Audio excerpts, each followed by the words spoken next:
ધોરાજી તાલુકાના માર્કેટિંગ યાર્ડમાં છેલ્લા 3-4 દિવસથી ડુંગળીના ભાવમાં ઘટાડો જોવા મળી રહ્યો છે, જેને લઈ ધોરાજી અને આજુબાજુના વિસ્તારના ખેડૂતો પોતાની ડુંગળીની જણસી લઈ ખુલ્લી બજારમાં વેચવા માટે આવે છે. છેલ્લા 3-4 દિવસથી ડુંગળીના ભાવમાં કડાકો થયો છે. ડુંગળીના વેપારીઓએ જ્યારે ડુંગળીનું વાવેતર કર્યું ત્યારે મોંઘા ભાવના બિયારણો, જંતુનાશક દવાઓનો છંટકાવ અને આખા વર્ષની મહેનત અને પરસેવો વેઠી આ ડુંગળીનું પોતાના ખેતરમાં વાવેતર કર્યું.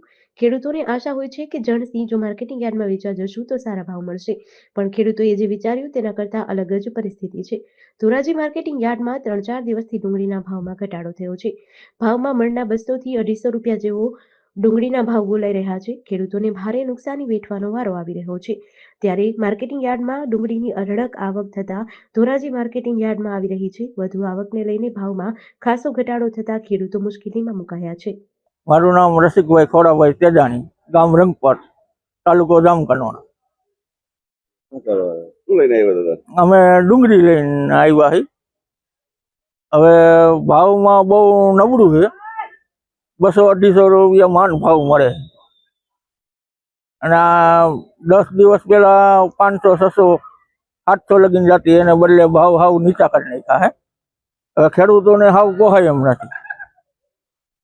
200 માં તો ખેડૂતોને પડતર પડે, એમાં નુકસાની કરે છે ખેડૂત. સરકારને આપણી એવી અપેક્ષા છે કે ભાવ નિકાસ કરે અને ભાવ સારા મળે એવી અપેક્ષા રાખું. સ્વસ્તિક ટ્રેડિંગ કંપની ડુંગળીના વેપારી છે. માર્કેટિંગ યાર્ડમાં બધા જ માર્કેટિંગ યાર્ડોમાં માલનો ફ્લો હોવાથી એકદમ આવકો વધી ગઈ છે અને બજારો પણ તૂટી ગઈ છે. જે એક વીકમાં 650 રૂપિયા ભાવ હતા એના અત્યારે 350 થઈ ગયા છે.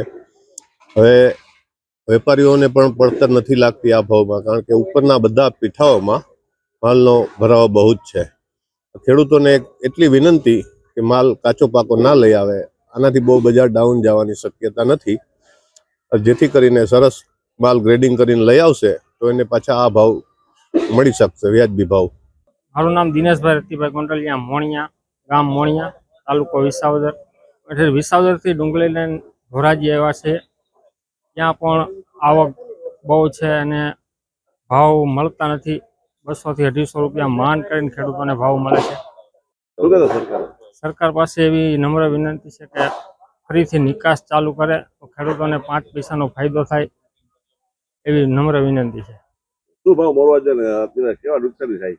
અત્યારે 200 થી 250 રૂપિયા તો પડતર થાય છે મને, અને ઓછામાં ઓછા 500-600 રૂપિયા ભાવ મળે તો ખેડૂતોને થોડોક ફાયદો થાય.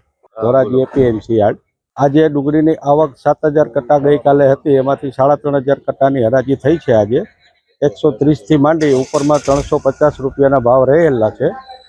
પણ ખેડૂતોને વિનંતી થોડી કે માલ પકવી અને ધીમે ધીમે લઈ આવે. જાજો ફ્લો કરવાથી માર્કેટ યાર્ડની અંદરમાં ભરાવો થાય છે અને વેપારીઓને સામે ઉપર પડતર નથી.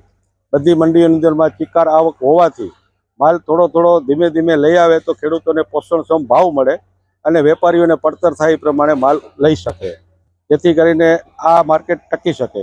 વધારે ફ્લો થશે આનાથી તો વધારે થોડીક બજાર ડાઉન થવાની શક્યતા ખરી. જેથી કરીને ખેડૂતોને પાછી ફરી નમ્ર વિનંતી અથવા તો અરજી જે કયો એ પ્રમાણે માલ ધીમે ધીમે પકવી ઓછા જથ્થામાં લઈ આવે, જેથી કરીને પોતાના માલના પોષણક્ષમ ભાવ મળી શકે. જેડીસી ન્યૂઝ સાથે વિપુલ ધામેચા, ધોરાજી.